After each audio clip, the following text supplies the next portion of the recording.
നമസ്കാരം. നീണ്ട 1.5 വർഷത്തിനു ശേഷം വന്ന വെടിനിർത്തൽ കരാർ ലംഘിച്ച് ഇസ്രായേൽ വീണ്ടും ലെബനനിൽ കനത്ത ആക്രമണം നടത്തിയതായി റിപ്പോർട്ടുകൾ പുറത്തു വന്നിട്ടുണ്ട്. ബെക്ക വാലിയിലും ലെബനന്റെ സിറിയൻ അതിർത്തിയിലുമാണ് കഴിഞ്ഞ രാത്രി ആക്രമണം നടത്തിയത്.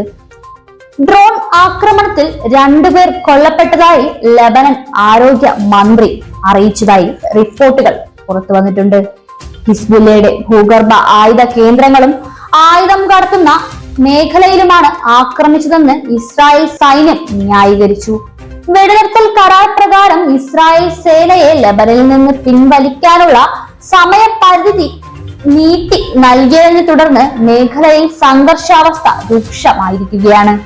എന്നാൽ വ്യോമാക്രമണത്തെ അപലപിച്ച ഹിസ്ബുല്ല നേതാവ് ഇബ്രാഹിം മുസാവി ഇസ്രായേലിന്റേത് വെടിനിർത്തൽ കരാറിന്റെ അപകടകരമായ ലംഘനവും വ്യക്തമായ അധിനിവേശവുമാണെന്നും ചൂണ്ടിക്കാണിച്ചു.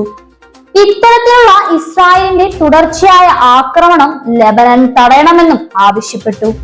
കഴിഞ്ഞ നവംബർ 27-ന് ഹിസ്ബുല്ലയുമായി വെടിനിർത്തൽ കരാർ നിലവിൽ വന്ന ശേഷം 83 പേരെങ്കിലും ഇസ്രായേൽ ആക്രമണത്തിൽ കൊല്ലപ്പെട്ടിട്ടുണ്ട്.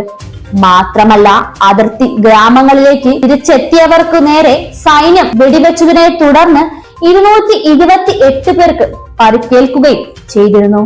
കൂടാതെ അടിയന്തരമായി തന്നെ അതിഗുരുതര രോഗങ്ങളാൽ മരണത്തോട് മല്ലിടുന്ന 2500 കുട്ടികളെ ഗാസയിൽ നിന്ന് പുറത്തെത്തിക്കണമെന്ന് UN ജനറൽ സെക്രട്ടറി ആന്റോണിയോ ഗുട്ടോറസ് വ്യക്തമാക്കി. ഗാസയ്ക്ക് പുറത്തു വന്നാൽ കുടുംബങ്ങളിലേക്ക് തിരിച്ചു പോകാൻ അനുവദിക്കുമെന്ന് അവർക്ക് ഉറപ്പ് നൽകുകയും വേണമെന്ന് അദ്ദേഹം ആവശ്യപ്പെട്ടതായി റിപ്പോർട്ടുകൾ പുറത്തുവരുന്നുണ്ട്. ഇസ്രായേൽ ആക്രമണത്തിനിടെ ഗാസയിലെ സേവനം ചെയ്ത 4 അമേരിക്കൻ ഡോക്ടർമാരുമായി നടത്തിയ കൂടിക്കാഴ്ചയ്ക്ക് ശേഷം സമൂഹ മാധ്യമത്തിലാണ് ഗുട്ടേറസ് ഇക്കാര്യം ആവശ്യപ്പെട്ടിട്ടുള്ളത്. നിലവിൽ ഗുരുതര രോഗികളായ പല കുട്ടികളും ചികിത്സ കിട്ടാതെ ഗാസയിൽ മരിക്കുകയാണെന്ന് കാലിഫോർണിയയിലെ ട്രോമ സർജൻ ഫിറോസ് സ്തിവ പറഞ്ഞു. ഗുട്ടേറസുമായുള്ള കൂടിക്കാഴ്ചയ്ക്ക് ശേഷം മാധ്യമങ്ങളോട് സംസാരിക്കുകയായിരുന്നു അദ്ദേഹം. കഴിഞ്ഞ വർഷം മാർച്ച് 25 മുതൽ ഏപ്രിൽ 8 വരെ ഫിറോസ് ഗാസയിൽ സേവനം അനുഷ്ഠിച്ചിരുന്നു. ചില കുട്ടികൾ ഇന്നല്ലെങ്കിൽ നാളെ മരിക്കുമെന്ന അവസ്ഥയിലാണ്.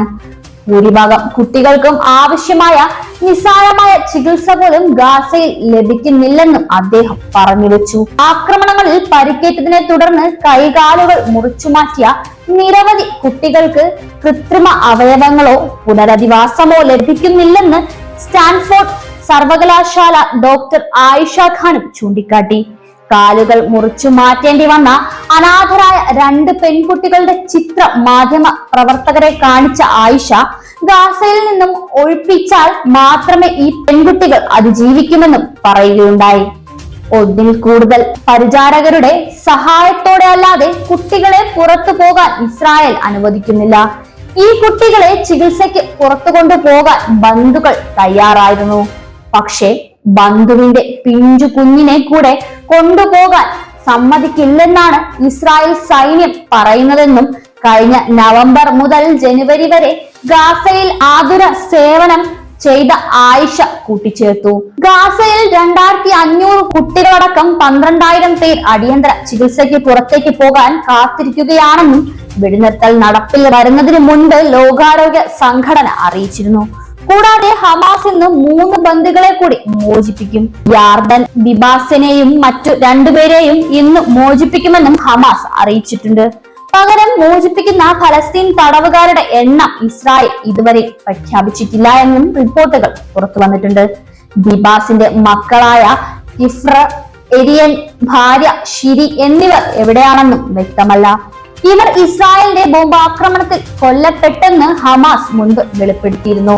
ഷിരി കുഞ്ഞിനെ നെഞ്ചോടടക്കി പിടിച്ച് ഹമാസുകാരുടെ വാഹനത്തിലിരിക്കുന്ന ദൃശ്യം അന്ന് പ്രചരിച്ചിരുന്നു. ഇസ്രായേൽ അമേരിക്കൻ പൗരത്വമുള്ള കെയ്റ്റ് സീഗിൽ, ഓഫർ ഖാൽദറോൺ എന്നിവരെയും മോചിപ്പിക്കും. ഇവരുടെ കുടുംബാംഗങ്ങളെയും ഹമാസ് തട്ടിക്കൊണ്ടു പോയെങ്കിലും 2023 നവംബറിൽ വിട്ടയച്ചതായി റിപ്പോർട്ടുകൾ പുറത്തു വന്നിരുന്നു. ഈയിടെ നിലവിൽ വന്ന വെടിനിർത്തൽ കരാർ പ്രകാരമാണ് ഹമാസും ഇസ്രായേലും ബന്ദികളെ മോചിപ്പിക്കുന്നത്. അതേസമയം സിറിയ ലെബനൻ അതിർത്തിയിലെ ഹിസ്ബുല്ല കേന്ദ്രങ്ങളിൽ ആക്രമണം നടത്തിയതായി ഇസ്രായേൽ സൈന്യം അറിയിച്ചതായി റിപ്പോർട്ടുകൾ പുറത്തുവരുന്നുണ്ട്. ഭൂഗർഭ ആയുധ നിർമ്മാണ കേന്ദ്രങ്ങളും ആയുധം കടത്തുന്നതിനുള്ള സംവിധാനങ്ങളുമാണ് തകർത്തതെന്ന് ഇസ്രായേൽ സൈന്യം അവകാശപ്പെട്ടിട്ടുണ്ട്. വെടിനിർത്തൽ കരാർ ലംഘിച്ച് ഇസ്രായേൽ വീണ്ടും ലെബനനിൽ കനത്ത ആക്രമണം നടത്തിയതായി റിപ്പോർട്ടുകൾ പുറത്തു വന്നിരുന്നു. ബെക്കാവായിലും ലെബനന്റെ സിറിയൻ അതിർത്തിയിലുമാണ് കഴിഞ്ഞ രാത്രി ഇവർ ആക്രമണം നടത്തിയത്. ഡ്രോൺ ആക്രമണത്തിൽ 2 പേർ കൊല്ലപ്പെട്ടതായി ലെബനൻ ആരോഗ്യ മന്ത്രാലയം അറിയിച്ചതായി നേരത്തെ റിപ്പോർട്ടുകൾ പുറത്തു വന്നിരുന്നു. ഹിസ്ബുല്ലയുടെ ഭൂഗർഭ ആയുധ കേന്ദ്രങ്ങളും ആയുധം കടത്തുന്ന മേഖലയുമാണ് ആക്രമിച്ചതെന്ന് ഇസ്രായേൽ സൈന്യം ന്യായീകരിച്ചു. വെടിനിർത്തൽ കരാർ പ്രകാരം ഇസ്രായേൽ സേനയെ ലെബനാനിൽ നിന്ന് പിൻവലിക്കാനുള്ള സമയപരിധി നീട്ടി നൽകിയതിനെ തുടർന്ന് മേഖലയിൽ സംഘർഷാവസ്ഥ രൂക്ഷമായിരിക്കുകയാണ്. വ്യോമാക്രമണത്തെ അപലപിച്ച് ഹിസ്ബുല്ല നേതാവ് ഇബ്രാഹിം മുസാവി ഇസ്രായേലിന്റേത് വെടിനിർത്തൽ കരാറിന്റെ അപകടകരമായ ലംഘനവും വ്യക്തമായ അധിനിവേശവുമാണെന്നും ചൂണ്ടിക്കാണിച്ചു. ഇസ്രായേലിന്റെ തുടർച്ചയായ ആക്രമണം ലെബനൻ തടയണമെന്നും ആവശ്യപ്പെട്ടിട്ടുണ്ട്. കഴിഞ്ഞ നവംബർ 27-ന് ഹിസ്ബുല്ലയുമായി വെടിനിർത്തൽ കരാർ നിലവിൽ വന്ന ശേഷം 83 പേരെങ്കിലും ഇസ്രായേൽ ആക്രമണത്തിൽ ഇതിനോടകം കൊല്ലപ്പെട്ടിട്ടുണ്ട്. മാത്രമല്ല, അതിർത്തി ഗ്രാമങ്ങളിലേക്ക് തിരിച്ചെത്തിയവർക്ക് നേരെ സൈന്യം വെടിവെച്ചതിനെ തുടർന്ന് 228 പേർക്ക് പരിക്കേൽക്കുകയും ചെയ്തതായി റിപ്പോർട്ടുകൾ പുറത്തു വന്നിട്ടുണ്ട്. 42 കേരള ന്യൂസ് മലയാളം.